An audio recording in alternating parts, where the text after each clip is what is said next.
Magkano tumaga nito, halimbawa? 200. 200. Dahil magba-Valentine's Day na, bibili tayo ng Valentine's Day gift para magpasaya naman tayo ng ating mga parokyano. Halina't maging blessed. Ako po si Father Aris Olan, isang Katolikong pari dito sa probinsya ng Oriental Mindoro. Tara! So nandito na po tayo sa mga tindahan na kung saan dito tayo bibili ng mga pang-Valentine's Day gift. So titingnan muna natin yung mga pang-Valentine's Day gift bago tayo bumili. Let's go!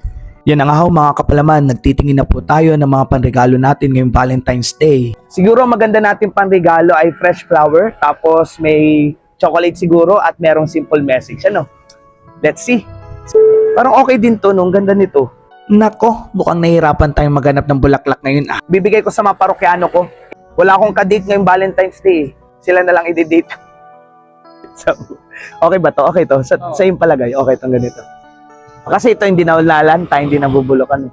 Oh, salamat po sa ice cream. Happy Valentine's Day. Yan ho, patuloy pa rin po tayo naghahanap ng mga panregalo natin para po sa mga parokyano natin sa HRMA. Kaya abangan nyo po kung ano magiging reaksyon nila kapag natanggap po nilang ating regalo. Sana all. O, tamang tingin na lang tayo. So yan po mga kapalaman, nakabili na po tayo ng ating po mga Valentine's Day gift para po sa mga parokyano natin sa Holy Rosary Mission Area. So pakita ko lamang po sa inyo yung mga pinamili natin. Tanen!